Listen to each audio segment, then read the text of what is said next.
Bismillahirrahmanirrahim. Assalamualaikum warahmatullahi wabarakatuh.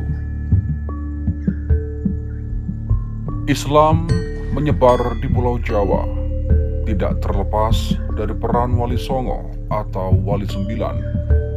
Wali Songo yang pertama menyebarkan Islam di tanah Jawa adalah Sunan Gresik pada abad ke-14 Masehi.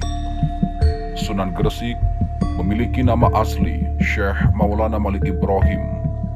Sebutan lain untuk ayah Sunan Ampel adalah Maulana Maghribi, namun lebih akrab disapanya adalah Sunan Gresik karena ia berdakwah di wilayah Gresik, Jawa Timur.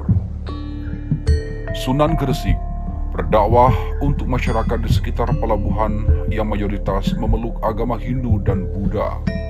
Cara dakwahnya yang mudah dipahami menarik simpati masyarakat untuk mengenal dan memeluk Islam. Bahkan, Raja Brawijaya memberikan kepercayaan kepada Sunan Gresik untuk menyebarkan Islam di Jawa. Oleh Raja Majapahit itu, Sunan Gresik juga diangkat sebagai Syah Bandar atau Kepala Pelabuhan. Untuk memudahkan dalam penyebaran agama Islam, Sunan Gresik mendirikan pesantren di Desa Sembalo, Kecamatan Manyar, Kabupaten Gresik. Pesantren ini menjadi pusat pembelajaran agama Islam di masa itu. Selain mendirikan pesantren, Sunan Gresik juga membangun masjid pesucinan. Konon, masjid ini merupakan masjid tertua yang ada di Pulau Jawa. Sementara itu, strategi dakwah Sunan Gresik sebagai wali yang pertama menyebarkan agama Islam di Jawa, Sunan Gresik sangat cerdas dalam cara dakwahnya.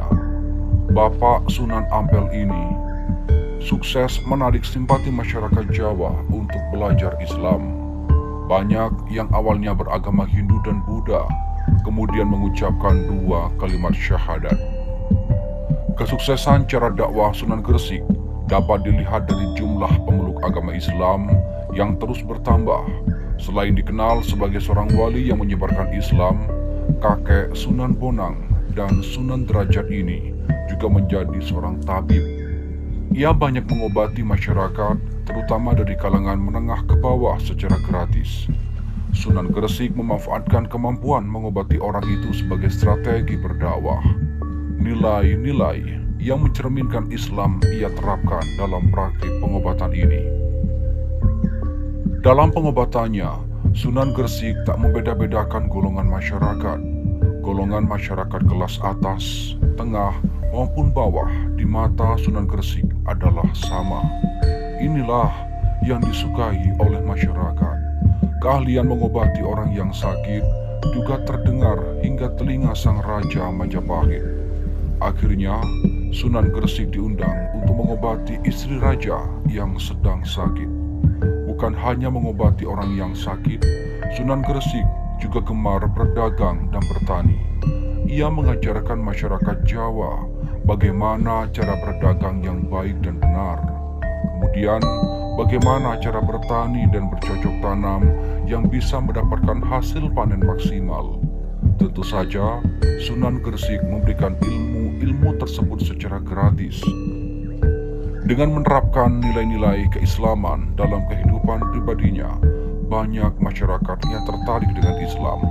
Akhirnya, mereka berbondong-bondong untuk mengucapkan 2 kalimat syahadat dan memeluk agama Islam tanpa ada paksaan. Sunan Gresik meninggal pada Senin 12 Rabiul Awal 822 Hijriah atau tepat di tahun 1419 Masehi. Tanggal tersebut kemudian diperingati sebagai Haul Sunan Gresik yang setiap tahunnya diikuti jemaah lokal maupun luar daerah dari berbagai penjuru. Sunan Gresik dimakamkan di Jalan Malik Ibrahim di Desa Gapuro, Sukolilo. Jaraknya sekitar 200 meter dari alun-alun Gresik.